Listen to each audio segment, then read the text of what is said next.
He was on our show a few times down through the years, even back when I was at the mothership.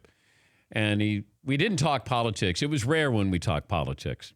But that was what was fun about it, is he wanted to talk sports. And he was very generous with his time.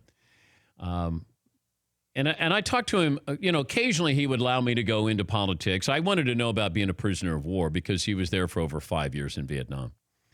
But, he still made it about sports even when I was talking about that. Here is the late Senator John McCain on being a prisoner of war. For those and a large portion probably aren't familiar with your military record, and you were prisoner of war for 5.5 years? Yep, 5.5 years. Describe the conditions. Very rough most of the time. I was in solitary confinement for nearly 3 years, and you don't talk to anybody at all? Well, we tapped each other on the wall. We were able to communicate with each other by using a simple tap code that we would tap and communicate with each other. Now, if you're communicating through the wall, like I did with the same guy for about a year, it's like the old telegraph operators. You can tap to each other almost as fast as you can talk. And what was a big subject? Sports. The guy next to me, really? His favorite athlete was Stan Musial. He worshipped. Ted Williams was mine. And we would go back and forth. And sports was a huge thing. And when there was a bombing pause for a while. We didn't get any new prisoners, and then there was resumed it, and new prisoners came. First thing we wanted to know was who won the Super Bowl. I mean, sports is very, very important.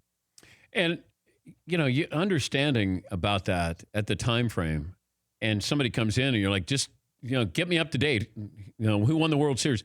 You're in solitary confinement for 3 years. And he was in a full body cast for like 6 months.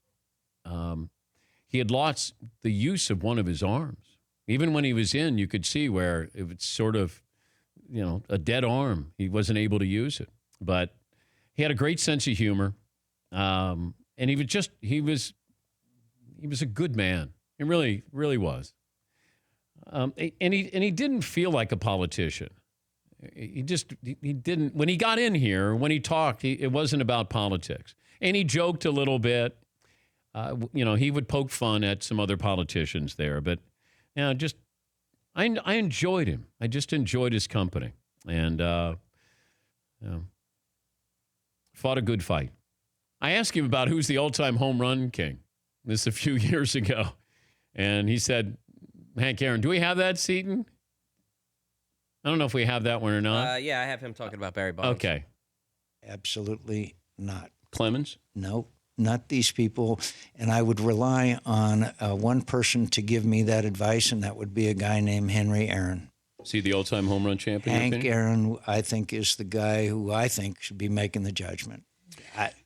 Don't you agree? Yes. He's the greatest. He's really one of the really foremost people. He's one of my idols. Who overcame some serious racial Well, they problem. were trying to kill him when he was going to break Babe Ruth's record. But I think he's the most underrated baseball player in history. I do, too. So what he's saying is, should Clemens and Barry Bonds get into the Hall of Fame? He said, let Hank. I wouldn't do that to Hank Aaron. Hank Aaron's been through enough that I wouldn't do that to Hank Aaron. But I know what he's saying is somebody like Hank Aaron can judge Barry Bonds and Roger Clemens. We can't. But yeah, he thought that Hank Aaron was the all-time home run champ and that Roger Maris was the single-season home run champ. So he'll be missed. A good man. And, in a bigger picture, he'll be missed politically in the Senate. Yes, Paul. The day we had him in here, maybe, 4 years ago, I saw the clip. We're all dressed a little nicer. Like, I was wearing khaki pants with my shirt tucked in because Senator McCain was here. And I remember we came in that morning, you're like, how's the bathroom? How's the bathroom? Oh, I was so nervous. We're in there. I've never cleaned a bathroom in my life. We're in there scrubbing the bathroom, made sure it looked good. It was, here comes Senator McCain. What a weird day. I'm looking to see, because when he came in and I said, I'd love to send you some gear. And he said, well, I can't take a gift. And I'm looking to see if I still, I know I have the check here in the man cave. Paulie, it might be on that side. Yeah, one of us has the check. But he wrote me a check. And I think he wrote it for like $150 or something because I sent him some gear.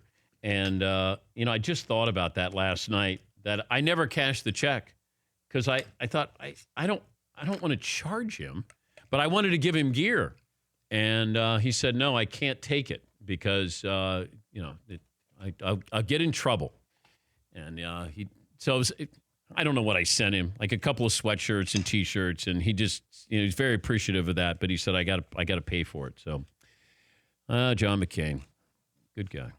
For more Dan Patrick Show, tune to Audience Channel 239 on DirecTV or download the Dan Patrick Show app.